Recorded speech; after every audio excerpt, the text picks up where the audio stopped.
माझ्याप्रमाणे कुटुंबातल्या प्रत्येक आईला पडलेला प्रश्न की रोज रोज नाश्त्याला काय बरं बनवायचं. आज मी तुमच्यासाठी कमी तेलकट मात्र खूप जास्त कुरकुरीत आणि 2 ते 3 दिवस टिकणारे म्हणजे प्रवासाला सुद्धा तुम्हाला नेता येणारे आज आपण डाळ वडे आणि चटणी कशी बनवायची ते बघणार आहोत.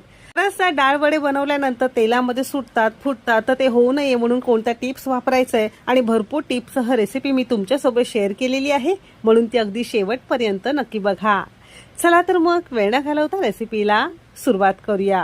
कुरकुरीत डाळ वडे बनवण्यापूर्वी आपण चटणी बनवायला घेणार आहोत, कारण अशी चटणी जर करून ठेवली की मस्त कुरकुरीत गरमागरम डाळ वडे तुम्हाला चटणी बरोबर खाता येईल. त्यासाठी मिक्सरच्या भांड्यामध्ये सगळ्यात पहिल्यांदा अर्धी वाटी किसलेलं ओलं खोबरं घेतलेलं आहे. तुम्ही अगदी बारीक बारीक तुकड्यांमध्ये घेतलं तरी सुद्धा चालू शकेल. सोबतच इथे आपण ज्या वाटीने ओलं खोबरं घेतलंय ना, अगदी त्याच वाटीने डाळ व किंवा ज्याला आपण फुटाणे म्हणतो ते घेतलेले आहे. खोबरं आणि फुटाण्यांचं प्रमाण